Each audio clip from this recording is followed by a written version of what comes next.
The thing I like to get across is menopause isn't an illness. It's a natural stage of life, and I think we've labelled it as an illness and a condition that we need to treat, when actually we don't. We just need to support the body as holistically as possible. Menopause only really affects the mind, the body, the spirit, the social relationships, the economic outlook.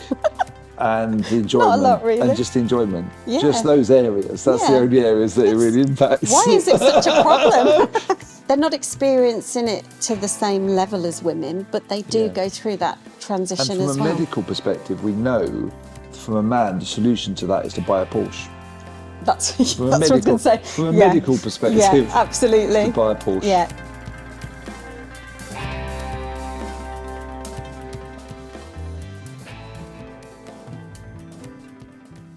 Thank you for talking to me again. I listened to the recording the other night. It's really good. I think people are going to find it really helpful, as I said at the time. I was driving with my wife Katie, and she was like, "Yeah, but John, what about the question that a lot of people will have, which is, given the debates over the decades that have taken place on HRT, should I take it or should I not?" And I think, what we did speak about actually before we actually began the recording was, framing that question and putting your expertise, in context. And I just think we're going to have a conversation now which will add to the recording, add to the podcast, and perhaps give you the opportunity now to explain what your expertise is, what it isn't, and how HRT does or does not fit into that. Mm-hmm. Okay. So first of all, I'm not medically qualified, so I'm not able to give advice to people whether to take HRT or not. It is something they need to discuss with a medical professional. However, I have successfully worked with clients alongside HRT, and I've successfully worked with clients that haven't needed to take HRT. And I include myself in that. I did navigate my menopause, which was pretty horrendous at times, and I did sort of think, oh God, just give me the HRT and make this go away. But I did manage to successfully navigate it without using HRT. So it's got its place. What I tend to say to clients is, if you're doing all the diet and lifestyle work, which is generally what's driving the symptoms. So we've talked about in the podcast about this is a good opportunity to sort of reevaluate your health and diet and lifestyle, and maybe make some changes, because we need to work with the body, not against it. So if we're carrying on doing things that, maybe we tolerated better in our younger years, that now our body's not so happy with, and we don't make those changes, then that's just going to make the whole experience worse. In my experience, the main fundamental drivers of particularly the peri-menopause symptoms, so that brain fog, the anxiety, the poor sleep, the change to the digestion, the sort of more inflammation to joint aches and pains. The main drivers of those are the reduction in hormones, but more the fluctuation in hormones. So as with any condition, if you go to the GP and they give you a pill that sorts that symptom out, then putting the hormones back in, the likelihood is those symptoms are going to improve. But longer term, our bodies aren't designed to have those hormones at the same levels. So, is it right that we should still have the hormone levels of a 30-year-old when we're in our 70s? So we talked about the body adapts, it recalibrates, it will eventually find that balance again. And it's about us allowing the body to do that, but also supporting the body through that transition. So in a lot of cases, put the hormones back in, yes, those symptoms will go away. But the main sort of drivers are dysregulated blood sugar and poorly managed stress. And certainly in my experience with the clients that I've worked with, it's been more the stress and the poor management of the stress. And we talked about, our adrenal glands being the backup system to the ovaries. So if we're not managing our stress properly, then that's also going to affect the levels of hormones the body can produce. Now, we can't always remove that source of stress, and that's been the difficulty. And it's got to such a point with some of my clients that they just need that headspace. They need that quality of life back because life has just become unbearable. And so in that sort of context, then yes, the HRT has been really beneficial, but we've still worked on managing the stress and the other diet and lifestyle changes that are needed, so that hopefully at some point they'll sort of transition off the HRT again and the body's got that balance back. So it's very much got its place like anything. But as with any health condition, my sort of role is getting to the root cause of what the driver of those symptoms and that condition is. So menopause is no different really in that respect. So Julie, can we clarify, because you're explaining that the root cause is often stress and diet. Let's just you put the phrase root cause into context. So obviously during menopause, you have a reduction in in the sex hormones. Are you saying that the diet and stress are, if someone's stress and diet are optimized, they're not going to have those symptoms, and that the stress and the diet is the root cause, and that as those sex hormones decrease, if everything else is optimized, you don't have symptoms? Can you just explain the root cause argument?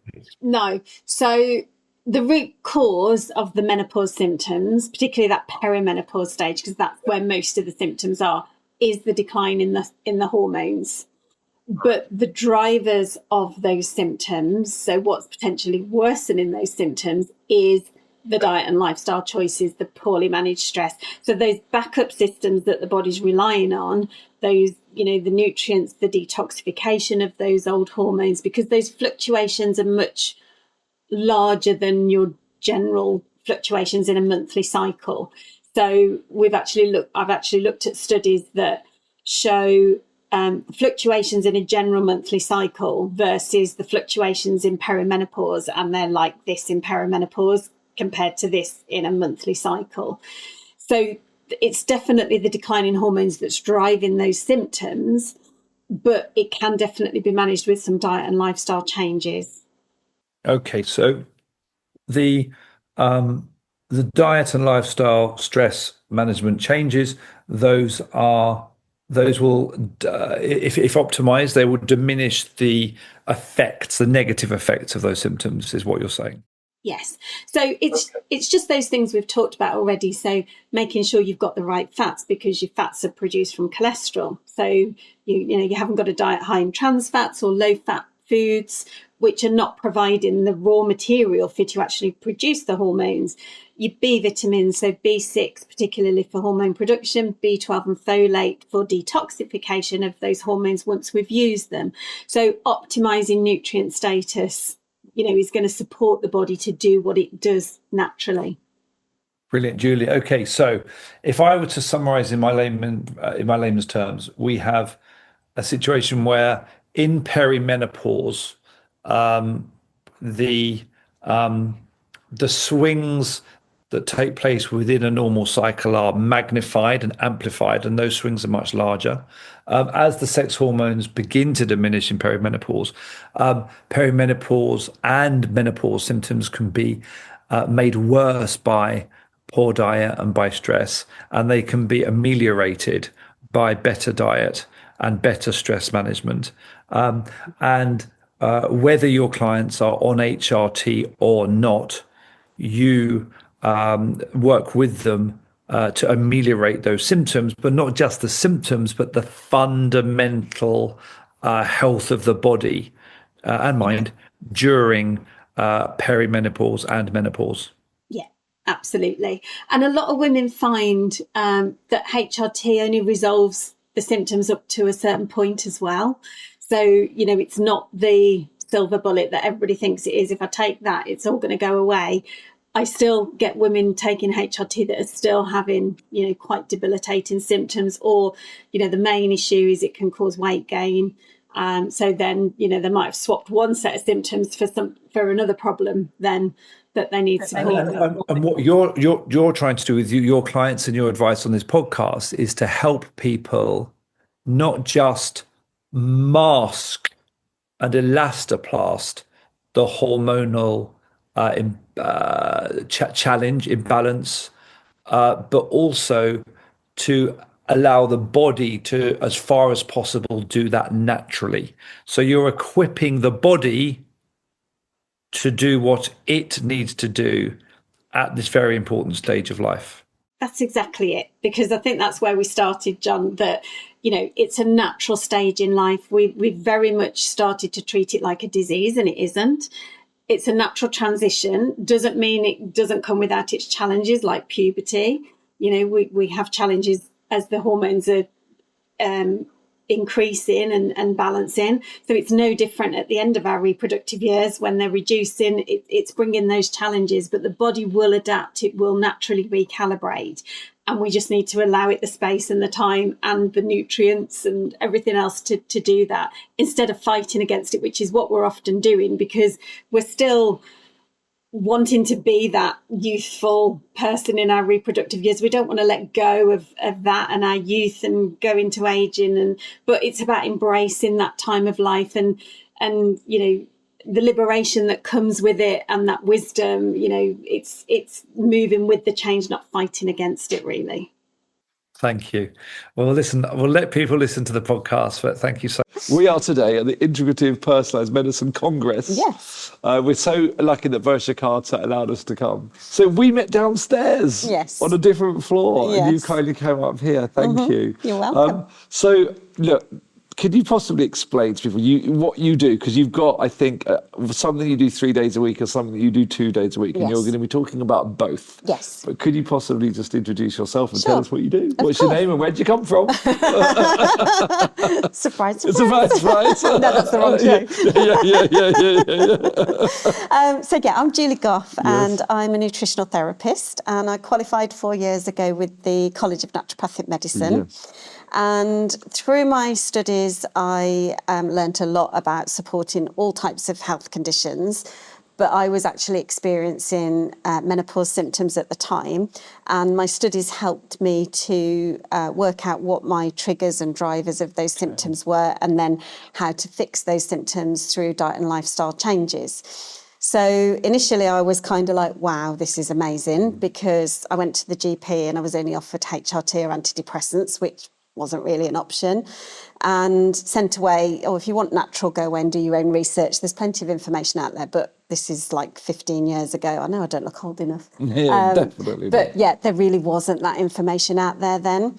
So when I qualified, I wasn't really sure how I wanted to support people. I knew I wanted to. So I just thought, well, I'll start with something I've got a lived experience of. And as you know, the menopause scene has just gone boom. Yeah. Just was in the right place at the right time. So yesterday at the conference, I presented a workshop on behalf of BioCare, which was menopause and the brain in transition, because peri-menopause particularly, which is the period that precedes menopause and can last like 10 or 15 years, can bring some really debilitating symptoms. What age range do people sort of experience? Yeah, so in the UK, from? the average age is between 45 and 51. That's perimenopause. Yes, yeah. It can start 10 to 15 years earlier. It can be later. So, people don't always fit into that national average. The key message I like to get across to clients is, just because you're in that age bracket, you'll go to the GP, and I'm not saying all GPs do this, but they'll kind of look at your age, look at your symptoms and say, oh yeah, it's menopause. Basically it is a natural transition. It shouldn't be as debilitating and problematic as it is. The body does adapt, because that's what the body's designed to do. It will always try and bring back what we call homeostasis, so that balance. But the worse the situation is, so I like to talk about hormones as like an orchestra. So you've got your different sections. So you've got your wind section, which I like to say is estrogen. You've got your string section, which is progesterone, and then you've got your brass band, which is your testosterone. So if any of those parts of the orchestra go out of tune, the rest try and change key to compensate. But then, because we've got all sort of different endocrine glands and different hormones in the body, wherever one area is out of balance, the other areas try and compensate to bring back that balance. So very often the symptoms of menopause overlap with like underactive thyroid or iron deficiency anemia or things like B12 and folate deficiencies. So fatigue, constipation, brain fog. Every time I think of that word, I get the brain fog. It's almost like a trigger. What's that thing? Yeah, absolutely. There is an overlap. So I always say to women, don't just think it's menopause. Get some testing done, and just check all of the. It's a good opportunity in midlife to kind of stop, take stock, look at your current health situation. We do have a higher risk of things like osteoporosis and cardiovascular disease because we lose the protection of those hormones post-menopause. And so in terms of preserving long-term health, it's just good to have a good health MOT and check.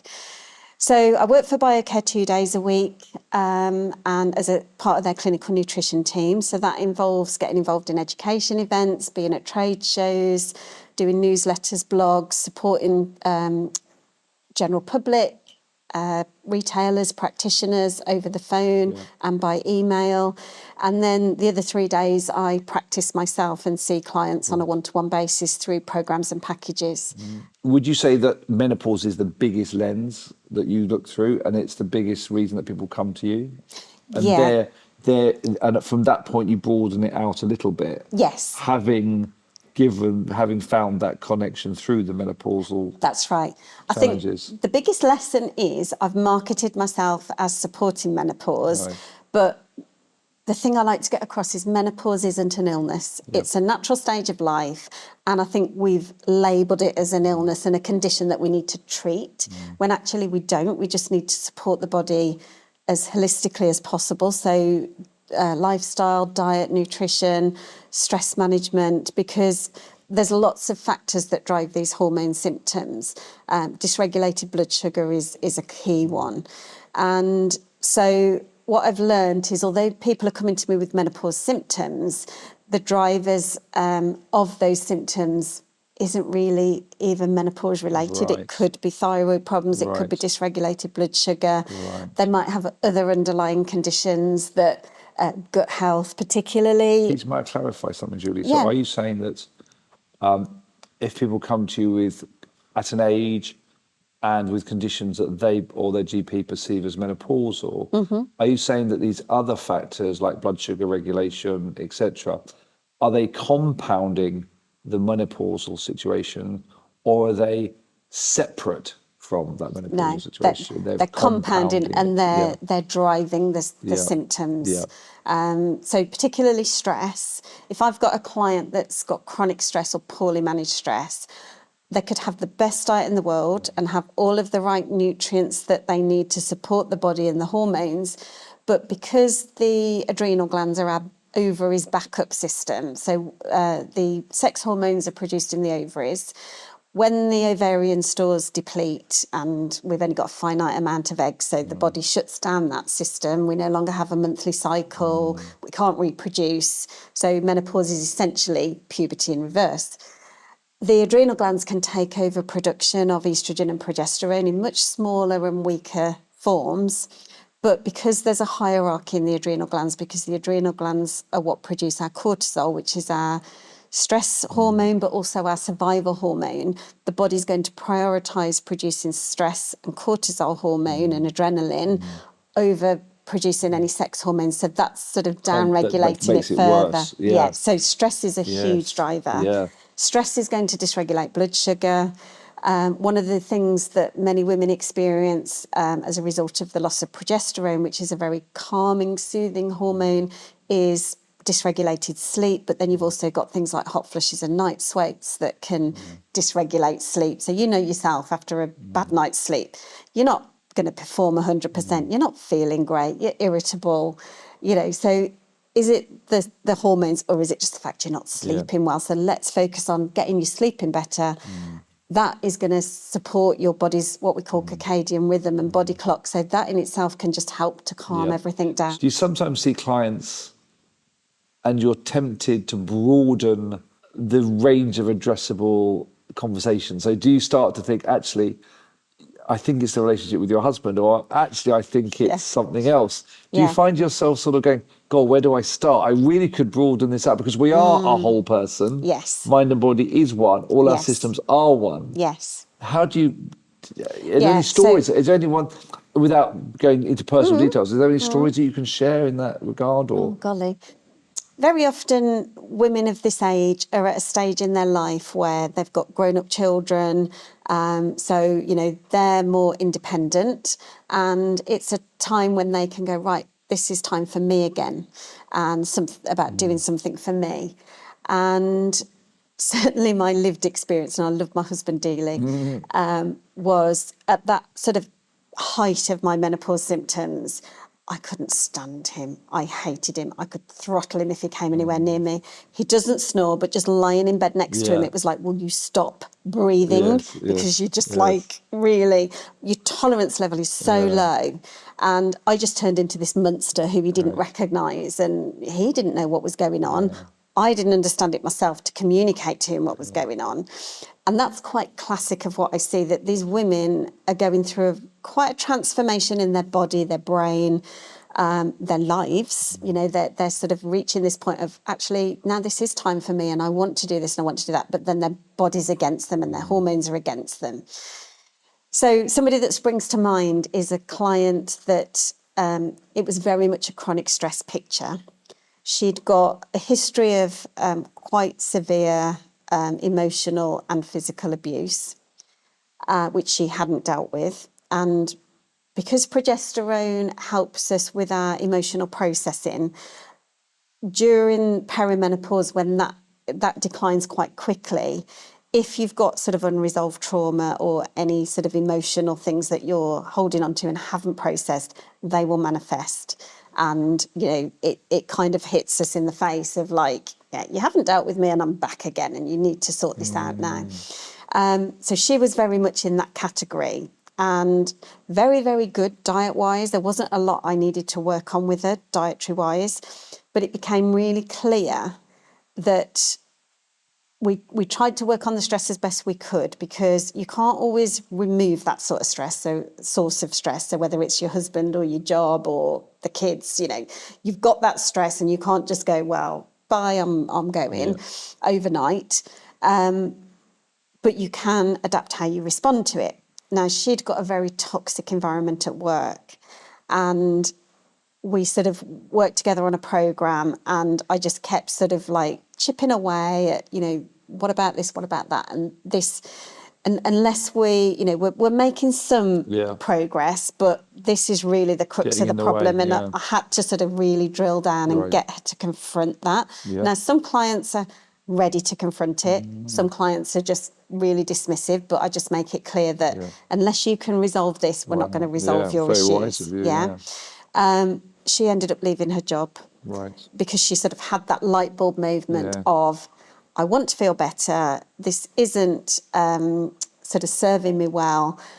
She was in a fortunate position that she'd just got married and her husband could support her financially and was just totally on board with just get rid of this source of stress. So, and it wasn't until she did that we got that 100% healing and got her symptoms under control. So it can be quite challenging. And like you've said, you know, sometimes because the women are changing and maybe partners or husbands aren't changing with them, or, you know, long-term relationships, they're hard to sustain. People change, life events change you. People may grow apart. It is a time in women's lives where they do decide, actually, I'm not willing to put up with this situation anymore. Doesn't mean that's an easy situation. Like that, Doesn't mean it's an easy situation for them to deal with. But, you know, I always used to think, like, when I was younger, and you'd see couples that had been together 30, 40 years splitting up, and you're like, what? You always thought, like, they're meant to be together forever. And I never understood that until I hit menopause, and then I was like, I understand why this happens now. Because our tolerance levels and what we would tolerate or accept before just become unacceptable. And unless the people around us change, then sometimes we just have to go, you know, move on and cut those things out of our life. So, Julie, the range of solutions that your toolkit, yes, that you might look at. You mentioned food. if a woman is going through the menopause and they've been advised go and do HRT, and they come to you, what's the range of toolkit you look at? You look at food. Do you look at supplements? You look at emotional support. Yeah. Exercise. Do you look at what's in your toolkit? The whole lot. Or their toolkit that you can help them with. Yeah, I guess that's the way absolutely. So it is a very holistic approach. I am very much mind, body, spirit because there is that connection. So if you've got those suppressed emotions, they need to be dealt with. If you haven't got the correct nutrients in the diet, that needs to be dealt with because we've got things like B6, which our hormones are produced from. We've got B12 and folate, magnesium that support clearance of hormones that have been used. We've got so healthy fats. Our hormones are produced from cholesterol. So unless we've got the right types of fats in the diet, so we need to fix all of that. That's kind of my starting point. Food first approach. As we age, digestion and absorption isn't always as optimal. So yes, supplements have got their place. We might need to optimise.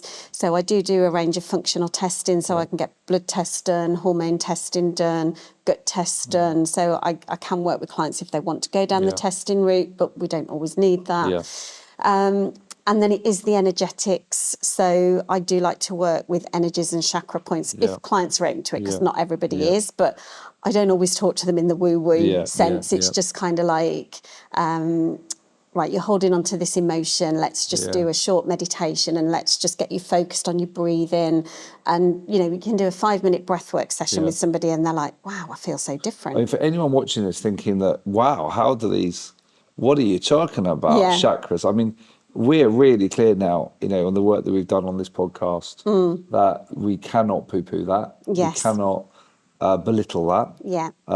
We've done work with a range of scientists, doctors from all sorts of disciplines, including also understanding from a soma perspective how emotions are embedded in the body. We've spoken to acupuncturists about the patterns that they see, about the blockages that are created by emotional issues, trauma complexes. We've spoken to Jungian psychologists.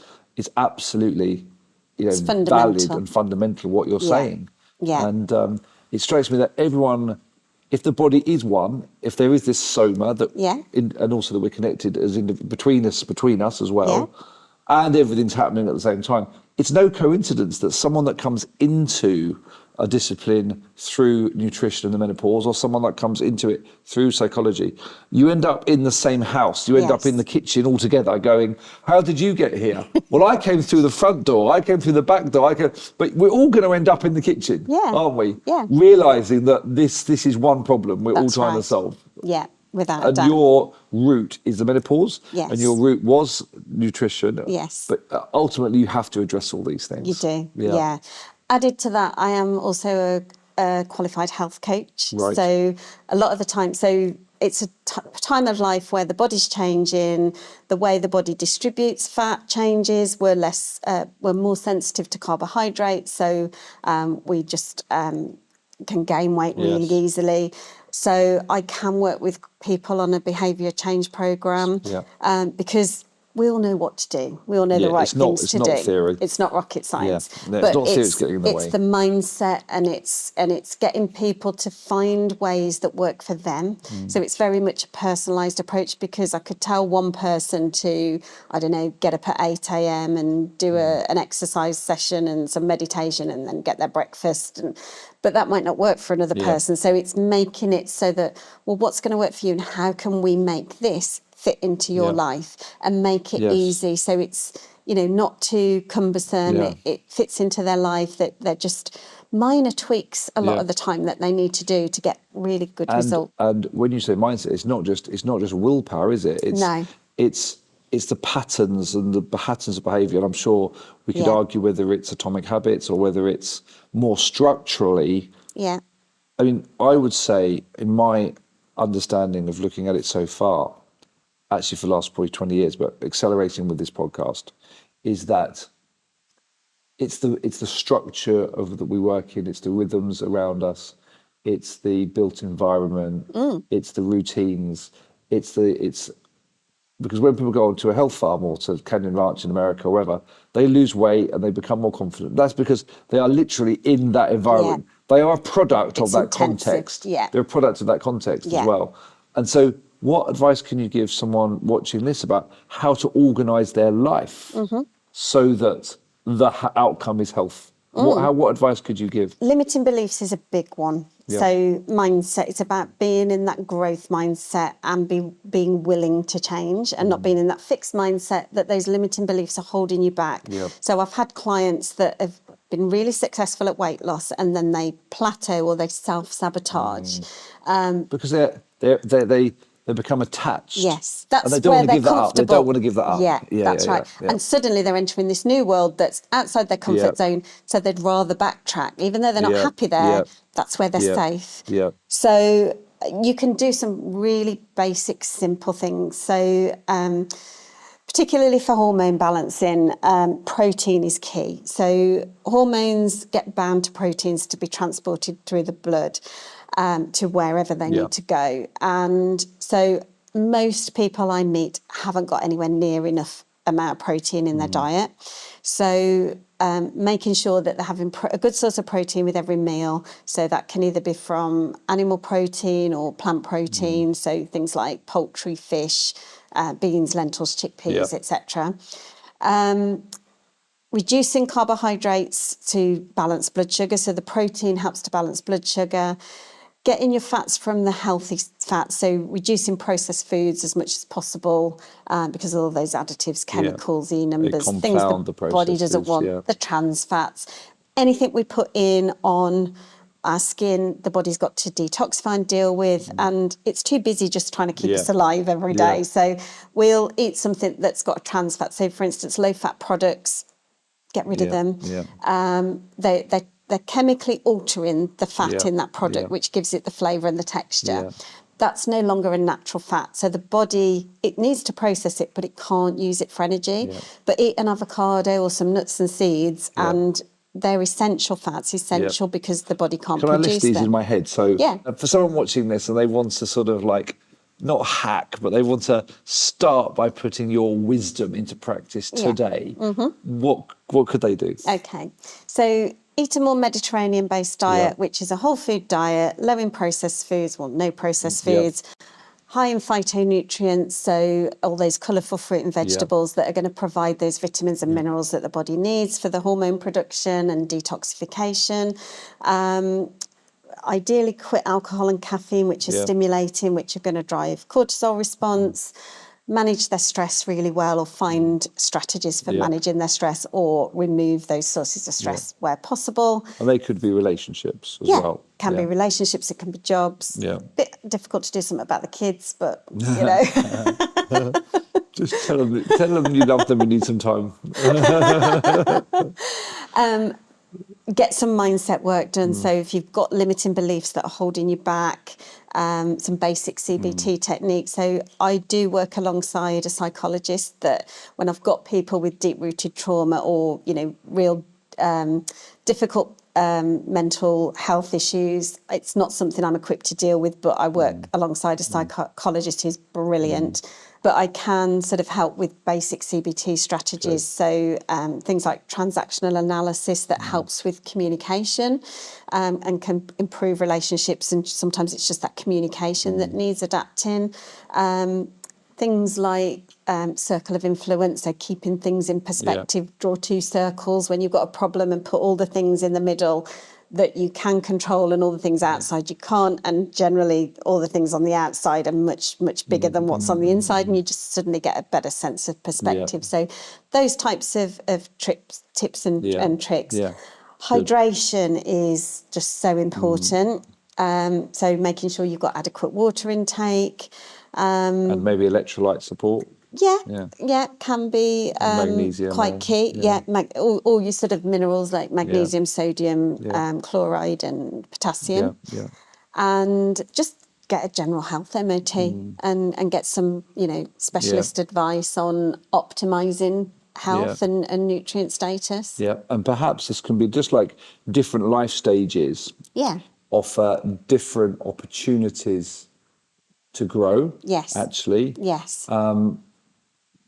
sometimes people have an illness when they're young. Sometimes people go through pregnancy, or sometimes people go through menopause. It's actually a great gateway, a great chance to stop and look at your life, your health more Completely agree. wholly, Yes. holistically. Yeah. That can be a gift. I'm sorry, I'm not trying to make, so I'm not sort of clutching at straws in terms of silver linings. No, it is. But well, in terms of yeah. your long-term health, unless you, so if you don't resolve that trauma, gut health was what Yeah, I was going to right, say. okay, So yeah. optimizing gut health, the gut is the window to health. Right. We see on the outside when things are going wrong on the inside. Right. So if you do nothing else, you know, get plenty of fibre to feed the gut bacteria, use probiotics, use prebiotics.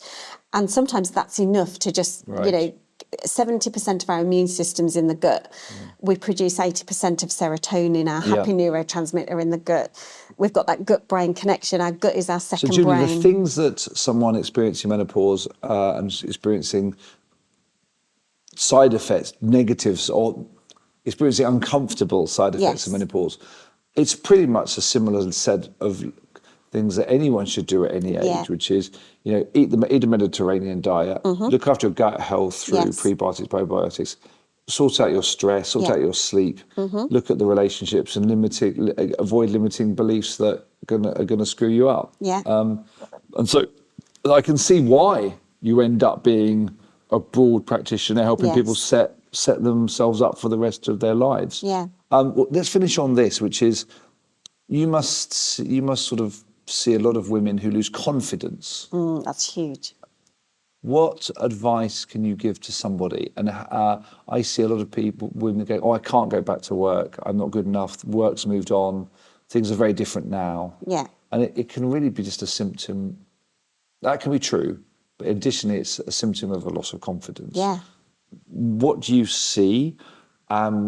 What advice would you like to give somebody that's experiencing that? Okay. So there can be an underlying physiological reason for it, in that we talked about the estrogen, progesterone, testosterone. So testosterone is the one that gives us confidence. So when the levels of that are declining, that can be a factor in why we don't feel as confident. Estrogen is the hormone that makes us feel sociable. So it's the hormone that sort of regulates our reproduction. It stimulates the ovarian follicles to mature the egg for fertilization. So that's the one that makes us that sociable animal to want to go out and meet a mate and reproduce. Right. So we're like, yeah, come on, baby. Yeah. And then the progesterone. That's going to be, this will be the social media clip. Come on, baby. I love this. And then the baby does come along. And the progesterone is the one that calms us down and makes us want to make the home and the nest and preserve that pregnancy. So those hormones are really playing a part in how we're feeling and that confidence and everything. So there's definitely a physiological. And they're absolutely the product of psychological dynamics as well, right? Without a doubt. They work both ways. Because we've got all those hormone receptors in the brain, they are controlling those neurotransmitters and But then you've got the fact that the body shape's changing, they're maybe gaining weight, they're very fatigued, they've got this brain fog. So I can remember clearly, I would see somebody walking towards me that I knew really well. And I was like, it was what's your her husband. name? No, sorry, I'm joking. Not quite that bad, but not far off that. Like, I've known them all my life and I literally cannot remember your name. And you're with somebody else that you're like, oh, I need to introduce you to. No, I hate that. Yeah, I hate I that. know. And you Introduce yourselves. Yeah. I'm coughing. I've got a cough. Oh, this is it's so I've even tried awkward. mumbling sort of the right name. So this is affecting people's confidence. They don't want to go out. They're getting very antisocial. Add to that, their tolerance levels of people are much less. Those people that they've tolerated all their lives, suddenly they don't want to be around them. So it's like, I'd rather not go out and put myself in that situation. They may be having to stop drinking alcohol because it doesn't suit them anymore, but they're going out and everybody's like, oh, you're not drinking, as though it's like some horrendous disease, and just the social circles change. So menopause only really affects the mind, the body, the spirit, the social relationships, the economic outlook. and the enjoyment, lot, really. and just the enjoyment. Yeah. Just those areas. That's the Yeah. only areas that it really impacts. Why is it such a problem? Get over it. That's what I say. This is where the health coaching comes in, really comes into its own, because What if someone doesn't have a health coach? So a lot of the time we focus on the negative and what we haven't got or the lack of. Yeah. And if we focus on what we have got and all those good things, so even if it's just like, you don't even have to do the journaling, but gratitude journaling can be so powerful. Even if it's just you get up in the morning and you think of 3 positive things about your day. Some people who are really experiencing this and they're really in a dark place, they're like, all these things are going wrong with your gratitude journal, right? I agree. But if they... That was me. Yeah. With your gratitude journal. Yeah. However, you could recommend, actually, despite that, it's worth doing. Yeah. So I remember when I started college and I was a bit green to all this stuff. I came into natural health very late in life, and I thought I was doing everything healthy, only to learn I've done everything wrong all my life. Where's the reset button? There isn't one. But it's never too late to change things. And I sat next to a guy who's now trained as a breathwork practitioner, and he said to me, like, you don't breathe properly and you need to learn how to breathe. And actually, you can really manage your stress with doing some breathwork. And I was like, I know how to breathe. Yes, and in like, and out. However, breathwork is so powerful. When you're in a very anxious state, alternate nostril breathing really brings you down quickly. Sort of what we call box breathing. It's just getting your mind focused. That box is like X seconds, the same seconds to in, out. That's it. Hold it. Exhale, cold. So that's box breathing, the same time sequence. So 4s or 5s or 6, whatever suits you. It's about finding what works for you, because it's different for everybody. So that's a good practical thing that people can start doing really today. Good, and you only need a couple of minutes for it to really bring you back down. And what's really happening there is our parasympathetic nervous system is being activated. Yes. And you're dealing with a lot of those other things that you spoke about with stress and eating and digestion. It's actually fundamentally dealing with those. And we've got someone called Alan Dolan, who we're going to invite on, who's a breathwork expert. And amazing. I mean, holotropic breathing, I'll just give you a quick advert for that. A friend of mine, Jorge, he came into natural medicine through the fact that no allopathic Western doctor could help him with his skin disease, and breathwork did. Yeah. So we mustn't poo-poo it. Powerful we must not poo-poo it, because a lot of people go, I've got this breathing thing now, I know how to breathe, like you were saying. Yeah. But you're saying that in addition to the box breathing and the alternate nostril breathing, that actually the gratitude journal does work. Yeah. So you don't even have to journal. So when you go to bed, think of 3 positive things. It doesn't matter how small, 3 things that have worked well or gone well that day. It puts you to sleep in a positive mindset. When you wake up in the morning, think of 3 things you're grateful for. And it's going back to those energies, which I'm going to get a bit woo-woo now, is that law of attraction. So energy flows where the focus goes. So if you're focusing on positive things, you're going to attract positivity and you're going to attract positive people. When you're focusing on negative and you're feeling very negative, you're putting out a negative energy and you're going to attract that in. Well, look, I think even my very reasonably allopathic doctor in America said, we now know that frequency impacts. Frequency medicine is advancing. The ability to tell the pancreas to secrete certain things based on a frequency is happening. And so there is absolutely arguably this frequency exchange that happens. But even without that, people know that if you read negative news on your phone before you go to bed, your subconscious can be dominated by that all night. And it ruins your sleep, and therefore it ruins your digestive system, your energy, your mitochondrial processes the next day. Everything's impacted by that. So that gratitude journal might to some people seem like a Hallmark movie, but actually it's fundamentally physiological and dealing with our mind and our body. Your mind believes what you tell it. Tell it the positive stuff, it will believe it. Even if you don't believe it at the time, eventually you will. Positive affirmations. So, if you want to get to a better health state, then visualize yourself and speak to yourself as though you're already there. And you will find a way. The universe will send the tools to you. It will send people like me to help you. Well, I'm going to do my gratitude journal tonight, Julie. You're going to be number 1 on my gratitude journal. It's been amazing. That's so sweet. No, seriously, it's been fantastic to meet you. And I know that there are a lot of people, probably about 52% of the population, that will go through menopause.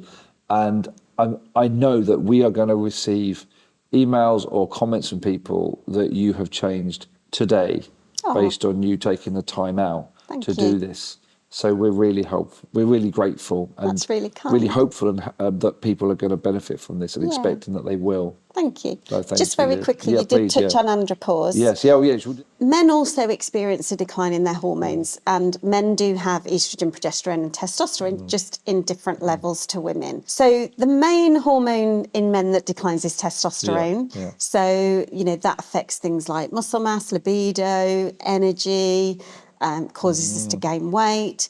And so it's this classic, what we call midlife crisis in men, which is generally andropause, where they're experiencing the same. They're going through body changes. Testosterone, as I said, is the hormone for confidence, affects our confidence.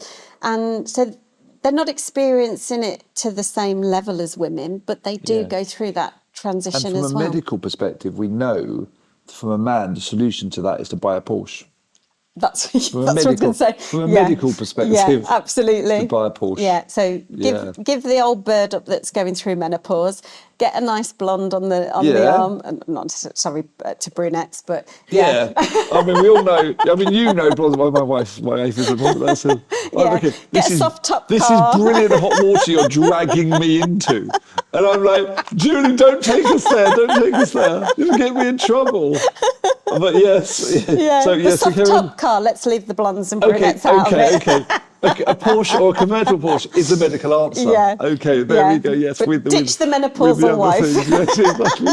Yes. I think we should explain for people watching in other countries that this is jokes.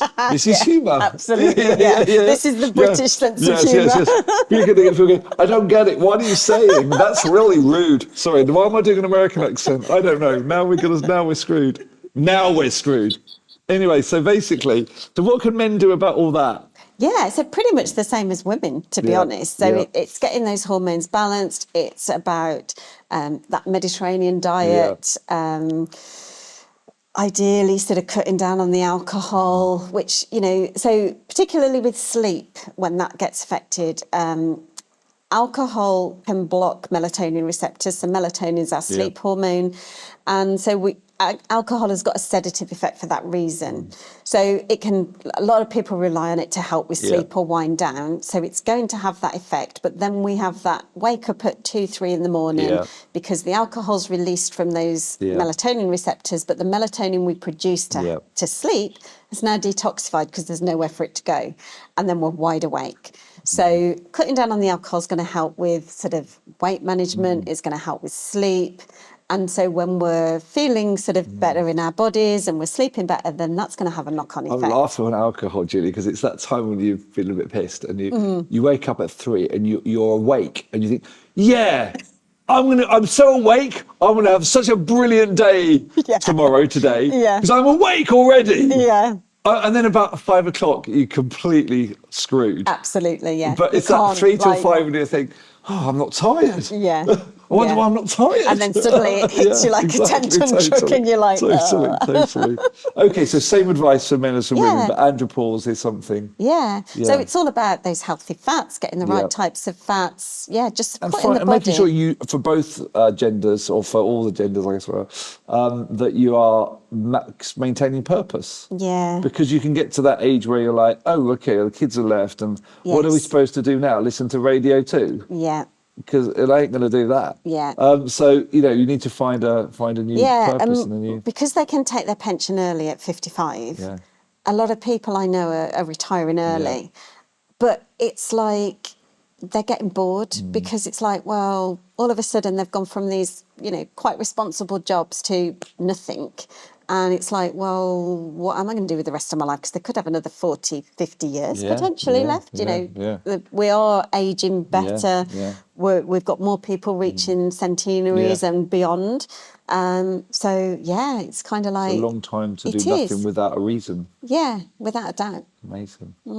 So, Julie, I want to say thank you for taking time out at a really important and busy congress like this to speak to me. We've not met before, but I hope that we stay in touch. Yeah. No, it's been brilliant. Thank you. Thank you for inviting me. Thank you so much. It's been an absolute pleasure. Thank you. Oh, bless you. Thank you.